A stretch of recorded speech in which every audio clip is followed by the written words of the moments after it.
Welcome friends. MPC note या चॅनलवर तुमचं सर्वांचं स्वागत आहे. मित्रांनो, आज पाहणार आहोत मोहम्मद पैगंबर आणि मोहम्मद घोरीबद्दल माहिती पाहणार आहोत.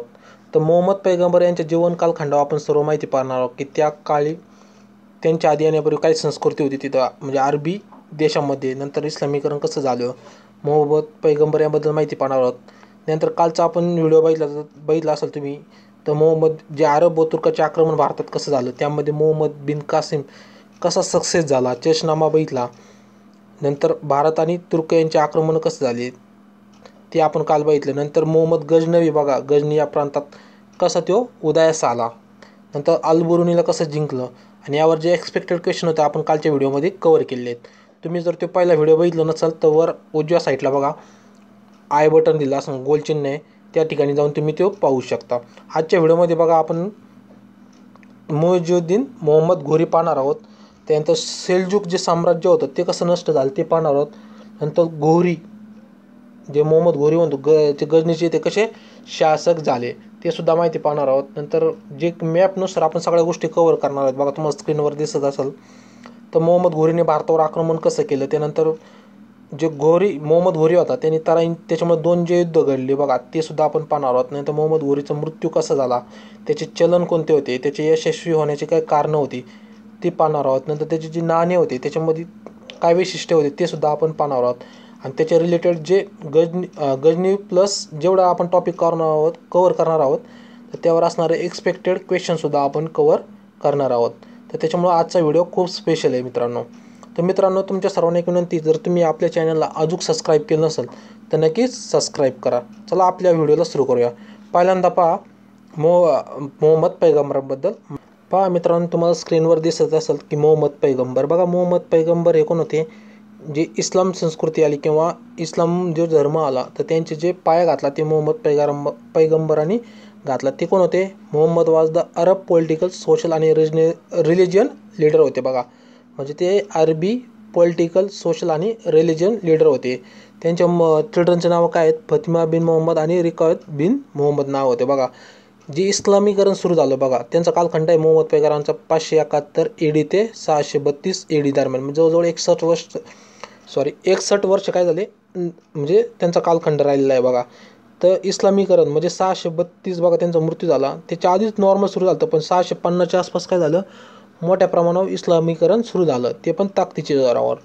नंतर बघा तर इस्लामीकरण सुरू झालं तर भारतात कधी आलं, ते 712 मोहम्मद बिन कासिमचं काय झालं, आक्रमण झालं. तर 650 ते 712 त्यामध्ये जवळजवळ 62 वर्षाचा कालखंड आहे. त्या 62 वर्षात त्यांनी काय केलेलं आहे बघा, जे अरबी शेजारी जी मिस्र आहे बघा त्यांच्यावर त्यांनी आक्रमण करून त्यांना इस्लामीकरण केलं. नंतर आफ्रिका समूह जे देश आहे बघा, आफ्रिका समुदायाचे, तिथं त्यांनी काय केलं, इस्लामीकरण केलं. तिथले जे लोकल होते बघा तर त्यांना काय केलं, त्यांनी इस्लामीकरण सुरू करण्यास केलं. जे बेंजाटाईन व फारसी जे होते जे राज्य होते तर त्यांना काय केलं, त्यांना हरून तिथे इस्लामीकरणाचा पाया घातला किंवा तिथं प्रसार केला. तर हे त्यांच्या अनुयायांनी केलं. 632 नंतर त्यांचा मृत्यू झाला, त्यानंतर त्यांच्या अनुयायांनी काय केलं, इस्लामीकरणचा प्रसार सुरू केला. हे महत्त्वाचं आहे. त्यानंतर बघा तुम्हाला मोहम्मद पैगंबर आहे बघा, यांच्या येण्यापूर्वी अरब देशात काय होतं हे सुद्धा आपल्याला महत्त्वाचं आहे. बघा तुम्हाला स्क्रीनवर दिसत असेल बघा त्यांच्या संस्कृतीच्या यादीत काय, त्यांच्या शेजारी असणारी बघा मेसोपोटेमिया संस्कृती तिथं होती. बघा ही मेसोपोटेमिया अरबी देशा शेजारी बघा. तर त्याच्याबद्दल माहिती पहा. तर अरब देशात मुस्लिम धर्म उदयास येण्यापूर्वी काय होतं बघा, ते काय होतं, ईसाई व यहुदी लोक राहत होते किंवा तिथं धर्म होता त्यांचा. नंतर बेंजाटाईन मेसोपोटेमिया यांची संस्कृतीचे नॉर्मल अवशेष होते, म्हणजे त्या कल्चरचे लोक होते. त्यांनी काय केलं, त्यांची संस्कृती जी काय असेल त्यांची मूर्त्या बिर्त्या त्यांनी काय केलं, तोडून टाकल्या आणि तिथे इस्लामीकरणचं त्यांनी पाया घातला. नंतर जी इथली जे राज्य होते ते एकदम छोट्या प्रमाणावर होते आणि एवढं काही डेव्हलप नव्हते, असं एक केंद्रित्व नव्हते. तर ते एक काबिल्यामध्ये राहत होते, मोठ्या प्रमाणावर राहत होते. आणि त्याच्याच काबिल्यामध्ये काय झालं, मोहम्मद पैगंबर त्यावेळी जन्मले होते आणि त्यांनी काय केलं, एक विचार मांडला होता. ते विचार त्यांच्या अनुयायांनी काय केलं, एक मुस्लिम संस्कृती म्हणून जे आपण म्हणतो बघा त्यांचा धर्म आहे, ग्रंथ आहे, तर ते त्यांचा प्रसार ते करायला लागले होते. तर जे टोळ्या होत्या बघा अरबी, त्या जे लोक होते ते टोळ्यामध्ये राहत होते आणि या टोळ्यास काय करीत होते, इतर देशावर आक्रमण करून तिथे इस्लामीकरण करत होते आणि मुस्लिम धर्माचा प्रसार करत होते. आता आपण आपल्या वळूया मेन मुद्द्याकडं, मुइझुद्दीन मोहम्मद घोरीकडे. तर पहा मित्रांनो, तर मुइझुद्दीन मोहम्मद घोरी बघा, तो हा टॉपिक कधी कव्हर होतो, ज्यावेळी मोहम्मद बिन कासिम येतो बघा. भारतात पहिले सक्सेस आक्रमण कुणी केलं 712 तर मोहम्मद बिन कासिमने केलं होतं. ते मुलतानवर झालं होतं, पाकिस्तानी बघा त्या प्रांतामध्ये ते सक्सेस झालं होतं. म्हणजे भारतात पाया त्यांनी काही घातला नव्हता, पण आक्रमण करण्याचं धाडस पहिल्यांदा कोणी केलं होतं, मोहम्मद बिन कासिमने. तर त्याच्यानंतर कोणाला, मोहम्मद गजनवी आला. गजनवी म्हणजे एक आडनाव आहे बघा, आणि ते गजनी या ठिकाणी राहत होते, जे पाकिस्तानचा आज भाग आहे. आपण पुढे मॅपवर तुम्हाला दाखवणारच आहे की गजनी कुठं आहे, ख्वारिझम कुठं आहे, सेल्जुक प्रांत जे बौद्ध होते त्याबद्दल आपण माहिती पाहणार आहोत. तर बघा तुम्ही कालचा व्हिडिओ जर मोहम्मद बिन कासिम आणि मोहम्मद गजनवी आणि अल-बुरुनी बघा, त्यांचा जो लेखक कवी संघ त्यांनी ख्वारिझम साम्राज्याकडून लुटला होता, तर त्याच्याबद्दल काल व्हिडिओ बनवला आहे. ते जर तुम्ही पाहिलं नसेल तर तो आधी व्हिडिओ बघा, त्याच्यानंतरच हा व्हिडिओ बघा, तरच तुम्हाला त्या म्हणजे सिरीज कळन तुम्हाला. तर पहा मित्रांनो, मुइझुद्दीन मोहम्मद घोरी आजच्या टॉपिकमध्ये काय पाहणार आहोत आपण, गजनवी साम्राज्याचं काय झालं शेवटी, गजनवी का जाळली तर त्याचे आपण बघणार आहोत. नंतर सेल्जुक साम्राज्य का नष्ट झालं, जे सेल्जुक साम्राज्य म्हणजे बौद्ध साम्राज्य, तुम्हाला मॅपवर दाखवणारच मी. नंतर सेल्जुक साम्राज्याचे इस्लामीकरण कसं झालं. नंतर गजनवीवर जे गौर आडनाव आहे त्यांचे शासन कसं काय आलं. नंतर 1163 अलाउद्दीन हुदे शाह गयाउद्दीन मोहम्मद घोरी व मुइझुद्दीन मोहम्मद घोरी, ज्याला मोहम्मद घोरी नावाने ओळख आहे बघा, याचं राज्य कसं आलं त्याच्याबद्दल माहिती पाहणार आहोत. नंतर 1175 मोहम्मद घोरीद्वारा भारतावर आक्रमण कुठं कुठं झालं, तर गुजरात, नेरवाल, पंजाब आणि अजमेर या ठिकाणी झालं. तर त्याला कोठे सक्सेस भेटले जास्त प्रमाणात ते सुद्धा आपण पाहणार आहोत, आणि कोठे मोहम्मद घोरी हारला ते पण आपण पाहणार आहोत.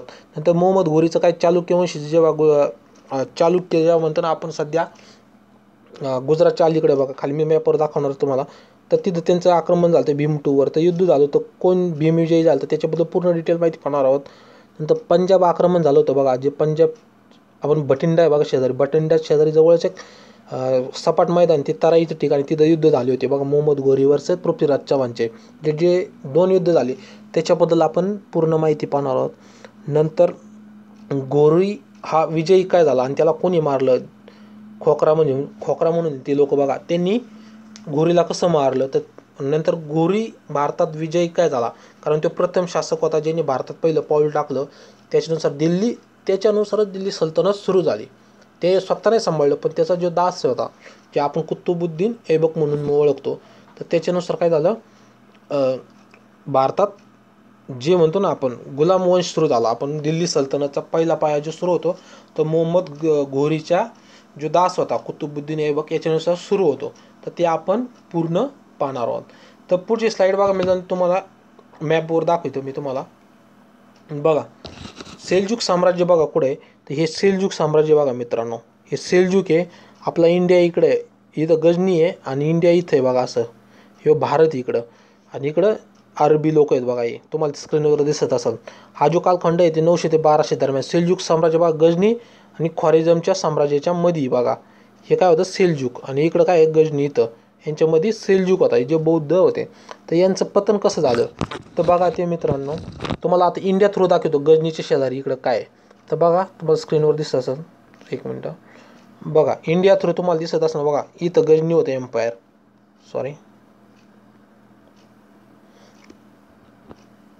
बघा, इथं चालुक्य आहेत बघा महाराष्ट्राच्या ठिकाणी, इथं सोलांकी आहेत, आणि इथं गजनी आहे बघा, जे पाकिस्तानचा पेशावर वगैरे भाग आहे बघा. आणि इकडं काय होतं ख्वारिझम, सेल्जुक होतं इथं वर, आणि तिथं ख्वारिझम साम्राज्य. असं सेल्जुक काय होते, गजनीच्या आणि ख्वारिझम साम्राज्यामध्ये अडकले होते. ख्वारिझम किंवा खोरासन म्हटलो आपण, ते काय होते, एक तुर्क टोळी होती, आणि जे गजनवी लोक होते बघा आडनावाचे, जे गजनीच्या ठिकाणी राहत होते, तर ते सुद्धा काय होते, तुर्कीच होते. यांच्यामध्ये सेल्जुक साम्राज्य धोक्याचं होतं, कारण ते एक बौद्ध साम्राज्य होतं. तर ते ख्वारिझम साम्राज्याने काय यांच्या याच्यामध्ये काय झालं, ख्वारिझमने काय इस्लामीकरण, जे गजनी हे होतं सेल्जुक, तर सेल्जुकमध्ये त्याने आक्रमण करून काय केलं, ते सत्ता काबीज केली ती आली, आणि ती आलेल्या लोकांना त्यांनी काय केलं, इस्लामीकरण करून टाकलं. जे आज लोक आहेत बघा, जे पाकिस्तानचा भाग आहे, तर त्यावेळी ते बौद्धचे होते म्हणून असं मानलं जातं. तर ते सेल्जुकचे साम्राज्य आहे, तर तिथं कोणी केलं, त्याचे ख्वारिझम साम्राज्यांनी केलं आहे. तर बघा पुढं तुम्हाला माहिती सांगणारच आहे मी. बघा घोर शासकांना गजनवी सत्ता कशी भेटली याच्याबद्दल पाहणार आहोत. तर बघा, सुरुवातीला मोहम्मद गजनवी येथे राज्य करीत होते. तुम्हाला मी आधी सांगितलं, काल आपण व्हिडिओमध्ये काय बघितलं, मोहम्मद बिन कासिम. त्याच्यानंतर त्याचाच लीडरनंतर मोहम्मद गजनवी तिथे आला. गजनवी जे गजनीच्या ठिकाणी, गजनी ठिकाणे आणि गजनवी आडनावे. तर 1001 ते 1030च्या दरम्यान त्यांचा काय होता, कालखंड होता. नंतर 1035च्या आसपास काय झालं, गौर असणाऱ्या गजनवी सत्ता काबीज केली. मोहम्मद गजनवी व गौर हे काय होते, तुर्की होते. तुर्की होते. गजनवीचा प्रॉब्लेम काय झाला, गौर आडनावाचे मोहम्मद गौर आणि मोहम्मद गजनवी याच्यात कन्फ्युजन होईल तुम्हाला. मोहम्मद गजनवीचे वंश होते ते. तर ते काय होते, मोहम्मद गजनवी नंतर एकदम काय म्हणतात ना, कमजोर झाले होते. आणि तिने 5-10 वर्षाच्यात काय झालं, मोहम्मद घोरी होते ना, हे तिथे मांडलिक म्हणून काम करीत होते, जिथे गजनवीच्या कालखंडात. तर मोहम्मद घोरीचे जे वंश होते त्याच्यातलं महत्त्वाचं तुम्हाला मी सांगेन, तिथं पुढं सांगणार आहे बघा. ते त्यांचं ज्यांचे वडील होते ते त्यांच्या जे मोहम्मद घोरीचे वडील होते, त्यांनी काय केलं, गजनीचे मांडलिक इथं काम करीत होते. कमजोर शासक निघाले, त्यांनी काय केलं, तुर्कींच्या मध्ये त्यांनी तिथलं सत्ता काबीज केली व तिथे आपली शाही. आणि मोहम्मद जे घोरीचे वडील होते ते लय वेळ कालखंड नाही राहिले. त्याचं काय झालं, त्यांच्या वंशलाच मोहम्मद घोरी बघा, तर त्याला ही गादी भेटली. ती कधी भेटली, 1070 भेटली. जवळजवळ 20 वर्षाचा कालखंड आहे बघा. तर ते तिथं मोहम्मद घोरी नावाने ते ओळखत राहिलं. मोहिउद्दीन नाव होतं मोहम्मद घोरीचं, तर मोहम्मद घोरी, पण आपण त्याला भारतामध्ये मोहम्मद घोरी म्हणून ओळख देतात. तर गजनवीचे कमजोर शासकांचा फायदा घेऊन काय केलं, घोर साम्राज्याने काय केलं, तिथं आपलं सत्ता स्थापित केली. तर आता पुढं बघा, तुम्हाला ख्वारिझम साम्राज्याचा एक मॅप दिसन तुम्हाला. ठीक आहे, त्याच्या आधी आपण हे बघू. बघा, मोहम्मद घोरीचे चलन आहे, ज्याने ते केलं होतं. आपण पुढच्या व्हिडिओमध्ये सुद्धा जे पुढचे स्लाईड आहे बघा, त्यामध्ये मोहम्मद घोरीचे चलनावर सुद्धा बनवलं, पण एक्झाम्पल म्हणून तुम्हाला त्याची चलनाची माहिती दिली. बघा, मोहम्मद घोरीचे भारतावर आक्रमण करण्याचं काय कारण होतं, तर आपण मी तुम्हाला सांगितलं, ज्यावेळी मोहम्मद घोरी होता त्यावेळी 3 साम्राज्य होते. एक ख्वारिझम साम्राज्य, दुसरं म्हणजे सेल्जुक साम्राज्य, तिसरं म्हणजे जे आता मोहम्मद घोरीचं गजनी साम्राज्य. तर तुम्हाला मॅपवर मी मगाशी सांगितलं, तर मोहम्मद घोरी यांच्यामध्ये सेल्जुक साम्राज्य हे होतं, बौद्ध संस्कृती म्हणा किंवा बौद्धचे लोक होते. तर ख्वारिझम साम्राज्याने काय केलं, एक पॉवरफुल लीडर तुर्की टोळी होती ती, त्यांनी काय केलं, जे सेल्जुक साम्राज्य होतं त्याला नष्ट करून तिने काय केलं, इस्लामीकरण सुरू केलं. आणि यांच्यात काय होतं, 27 स्तराची स्पर्धा होती, जी ख्वारिझम आणि मोहम्मद घोरीचे जे गजनी याच्यामध्ये होतं. तर याच्यामध्ये सत्ता होती. आणि मोहम्मद घोरीला चांगलं माहीत होतं की ख्वारिझम साम्राज्य आपल्याला काय ऐकणार नाही, म्हणून त्यांनी त्याकडं जे पश्चिमेला आहे बघा, त्याच्याकडं काही लक्ष दिलं नाही. बघा, तुम्हाला दाखवतो बाई, ख्वारिझम साम्राज्य हे किती पॉवरफुल होतं, किती मोठं होतं बघा. आणि गजनी इथं आहे, छोट आहे. तर हे त्याने काय केलं, इकडं जाण्याऐवजी काय केलं, त्याने आपली इकडं सत्ता गजनी मोहम्मद घोरीला जाण्याऐवजी त्यांनी काय केलं, आपली सत्ता भारताकडे इकडं खाली वळवली. तर त्याच्यामुळे काय झालं, त्यांनी भारताखाली जे कमजोर शासक होते त्यांच्याकडे आक्रमण. त्यांना माहीत होतं की मुलतान एक सोन्याची चिडी आहे म्हणून, त्यावेळी ओळखत होते, आणि तिथूनच सोनं वगैरे ते लुटून नेत होते. तर त्यांनी काय केलं, तिथं आक्रमण केलं. आणि पंजाब, जे गुजरात, सोलंकी, काश्मीर साईडला त्यांनी काय थोडं अटॅक केली. दिल्लीवर सुद्धा त्यांनी आपलं काय म्हणतो अटॅक तिथं केले.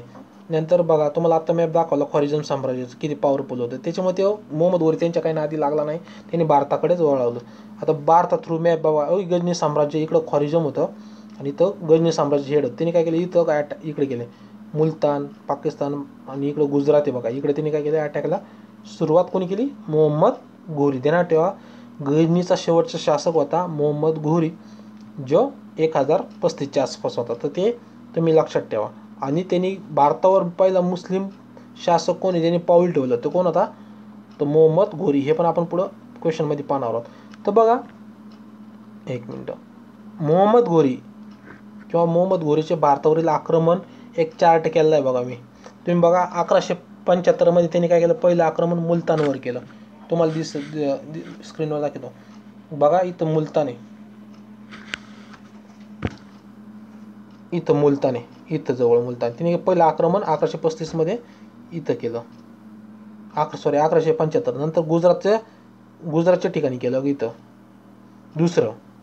नंतर तिसरं आहे ते सियालकोटला केलं, ते 1185 केलं. नंतर 1186 लगेच लाहोर व पंजाबचा पूर्ण भाग काय केला, जो भारताच्या शासकांकडे होता त्यांनी त्यावर आक्रमण करून आपलं पूर्ण राजस्व किंवा सत्ता हे केली, स्थापन केली. नंतर 1191मध्ये त्यांनी काय केलं, अजमेरवर आक्रमण केलं. अजमेर म्हणतो बघा आपण राजस्थानमध्ये, तिथं त्यांनी आक्रमण केलं. नंतर 1194मध्ये उत्तर भारतात आक्रमण, कन्नौजचे गढवाल होते त्यांच्यावर त्यांनी आक्रमण केलं. हे मोहम्मद घोरीचे भारतावरील आक्रमणाचा एक छोटासा चार्ट. तर आपण पुढचा पाहणार आहोत. पुढची स्लाईड बघा. तर मोहम्मद घोरीचे प्रमुख संघर्ष कुठं झाले व तराईंचे 2 युद्ध याबद्दल माहिती आपण पाहणार आहोत. तर बघा, मोहम्मद घोरीचे प्रमुख संघर्ष आपण खाली बघितले. त्यांनी जिथे जिथे आक्रमणे केली तिथे तिथे त्याचे संघर्ष झाला. त्यामध्ये भीम दुसऱ्यावर सुद्धा त्यांनी भीम दुसऱ्याने सुद्धा त्याच्याकडून ते एकदा हारला होता मोहम्मद घोरी. नंतर पृथ्वीराज चव्हाण संघाचे तराईंचे युद्ध याच्यामध्ये ते झाले. त्यावेळी काय होतं बघा, 1991मध्ये अजमेर होतं बघा राजस्थानचं, तिथं त्याने आक्रमण केलं होतं. आणि तिथे कोण होतं, चव्हाण राहत होते, जे राजपूत वगैरे होते बघा. त्यांच्याशी काय झालं, त्याचा संघर्ष आला. आणि जे चव्हाण आहे बघा, ते कुठं होते, त्यांची लढाई कुठं झाली, भटिंडाजवळ, जे पंजाब आहे बघा तिथं भटिंडा आहे, त्याच जवळ एक तराईंचं ठिकाण आहे जिथं मैदान आहे बघा. त्या ठिकाणी पहिलं युद्ध झालं होतं 1991ला. त्यावेळी पृथ्वीराज जिंकला होता, घोरी हारला होता. घोरीला माहीत होतं की त्यावेळी हारल्यानंतर त्याला कळालं की आपली सत्ता काही केंद्रीकृत नाही. आणि त्यांनी याच्यामध्ये काय केलं, थोडेफार चेंजेस केले व पूर्ण तयारीनुसार दुसऱ्या युद्धाला म्हणजे 1992ला पुढच्याच वर्षी आला. त्यावेळी काय झालं, पृथ्वीराज चव्हाण जो होता तर तो त्यावेळी हारला होता आणि घोरी विजयी झाला होता. त्याच्यामुळे जो पंजाब पूर्ण भाग आहे, पंजाब आणि लाहोरचा, तो भाग काय झाला, मोहम्मद घोरीच्या ताब्यात गेला. त्यानंतर बघा, घोरीने 1914मध्ये कनौजवर आक्रमण करून 1998पर्यंत काय पूर्ण काबीज केला होता. छोटे मोठे आक्रमण करायचा, पटक्यास ते मिळून टाकायचा. आणि मेन म्हणजे 1193 पासून त्याचा कायम राजपुतांशी संघर्ष राहिला. शेवटपर्यंत काही राज्य त्यांनी राजपुतांची जिंकली, पण पूर्ण राज्य काही जिंकले नव्हते. बघा, मोहम्मद घोरीचा काही संघर्ष इतरांशी होता, खोकराशी म्हणलं जातं. ते त्याच्याबद्दल डिटेल काही माहिती नाही, पण ते राजपूतच होते असं म्हटलं जातं. तर मोहम्मद घोरींचा यांचा संघर्ष होता. आणि त्याचा मृत्यूसुद्धा 1206मध्ये कोणी केला, खोकरांनी मृत्यू केला असं मृत्यू ते किंवा त्याची हत्या केली किंवा कसा मारला त्याच्याबद्दल नाही, पण त्याच्याबद्दल चित्र आहेत. मी ते तुम्हाला दाखवणार आहे की खोकरांनी कसं मोहम्मद घोरीला मारलं. ते जेवढं इंटरनेटवर अवेलेबल आहे मी तेवढं तुम्हाला पोहोचवणार आहे. तर पहा, तुम्हाला स्क्रीनवर दिसतं खोकरांनी का मोहम्मद घोरीला कसं आक्रमण केलं बघा. धनुष्यबाणाने मारताना दाखवलं आहे, म्हणजे राजपूतच होते ते. तर खोकरांनी बघा, क्वेश्चन आपल्याला बनवू शकतो की मोहम्मद घोरीला खालीलपैकी डॅशांनी मारलं. तर पर्यायामध्ये खोकरा असणार आहे, तर खोकरा हे त्याचं उत्तर आहे. आपण त्याच्या क्वेश्चन आणि आन्सर बनवलेले जेवढे एक्सपेक्टेड आहे क्वेश्चन आपल्या परीक्षेच्या दृष्टीने, ते आपण ते क्वेश्चन बनवले आहेत. पुढं पहा मित्रांनो, तर मोहम्मद घोरीचे विजयाचे कारणे, खालीलपैकी कोणते कारणे आहेत ते विचारू शकतात. तर मोहम्मद घोरीचे प्रमुख कारण म्हणजे जे भारतीय शासक होते ते नेहमी काय होते, तुर्की शासकांकडून जेवढे आक्रमण झाले त्यावेळी ते हारतच राहिले होते. ते एक महत्त्वाचं कारण होतं, कारण यांच्याकडे एकजुटता नव्हती. कारण आणि त्यामध्ये जर तुम्ही 800 ते 1200 कालखंड बघितला असाल तर तिथे सामंतशाही जास्त प्रमाणात होते. सामंतशाही होतं, आपण जे सावकार बघा, तर हे सावकार विभागलेले होते, यांच्या काही एकजूटपणे नव्हती. आणि त्यावेळी जे संसाधने होती तर ते कमी होते, कारण लढाया करायचे तेवढी तलवारीचे याच्यावर करायचे, किंवा आपण म्हणतो तलवारी किंवा हत्तीवर बसून ते काय करायचे, लढाया करायचे. आणि जे भारतीय नेतृत्व होतं बघा, हे एकदम कमी होतं, जे as per compare to Muhammad Ghori. कारण घोरीची सत्ता कशी होती किंवा जी लढाईची जे सैन्य होतं ते एकजूट होतं, मग केंद्रीय होतं त्यांच्यामध्ये, हे महत्त्वाचं कारण होतं जिंकण्याचं. नंतर भारतीय सेना ही हातीवर, आता सांगितलं का, हातीवर निर्भर होती. आणि तुर्की जे घोडे होते ते जागतिक अव्वल श्रेष्ठ घोडे होते, त्याच्यामुळे ते वेगवान अटॅक करायचे आणि लुटून घेऊन जायचे, हे त्यांचे वैशिष्ट्य होते. नंतर तुर्की मुस्लिम नुकतेच काय झाले, ते मुस्लिम किंवा मुसलमान बनले होते बघा. कारण ते पहिले कोण होते, बौद्ध होते, एकतर बौद्ध होते किंवा एकतर ते बेंझटाईन साम्राज्याचे हे होते, किंवा जे ज्यूज लोक होते बघा यांच्यापैकी होते. तर ते नुकतेच काय झाले, ते मुसलमान झाले होते आणि त्यांच्यात जास्त उत्साह होता धर्मप्रसारासाठी. ते एक कारण तुम्हाला माहिती आहे का, नवीनच काही गोष्ट असेल तर माणूस खूप इंटरेस्ट नाही करतो, तर त्या प्रमाणात ते होते नुकतेच झाले असल्यामुळं. तर बघा, आणि इस्लाममध्ये काय होतं, त्यांचे जे शासक होते त्याच्यामध्ये गाजी भावना खूप होती आणि युद्ध करणं त्यांचं आवडतं काम समजत होते. आणि युद्ध करायचं आणि त्याच्यावर धन लुटून हे काय करते, लुटणे हे त्यांच्यामध्ये खूप, कारण धन जर भेटत असेल तुम्हाला लुटून तर कोणीही त्यावेळी प्रयत्न करत होतं. आणि त्यांच्यामध्ये खूप धैर्य किंवा ताकद जास्त यायची, तर ते अटॅक करीत होते. तर इम्पॉर्टंट क्वेश्चन आपल्याला असं म्हणू शकतो की, तर मोहम्मद घोरीचे जे नाणे होते, एका साईडला काय होतं कलमा आणि दुसऱ्या साईडला लक्ष्मीची आकृती होती. बघा तुम्हाला स्क्रीनवर दिसत असेल, ही आकृती होती, ही लक्ष्मीची आकृती आहे आणि हे बघा कलमा आहे त्याचा, ही त्याबद्दल आहे. त्यानंतर बघा एक्सपेक्टेड क्वेश्चन आहेत ते आपण घेऊन आले. सिंधवर आक्रमण करणारा प्रथम मुस्लिम शासक कोण होता? मोहम्मद घोरी होता. नंतर कोणाचे नाण्यावर एक बाजूला कलमा दुसऱ्या बाजूला लक्ष्मीची आकृती घोरीच्या. ताराईंचे युद्धाचे वर्णन कशात आहे? ताजुल मासीर पुस्तकात आहे. ताराईंचे युद्ध कोणात झाले? तर मोहम्मद घोरी व पृथ्वीराज चव्हाणमध्ये झाले. दिल्लीच्या गादीवर बरं का, इथं गाडीवर झालं तर दिल्लीच्या गादीवर कोणाच बसवले होते घोरीने? तर कुतुबुद्दीन ऐबकला, जो घोरीचा दास होता त्याला बसवले होते.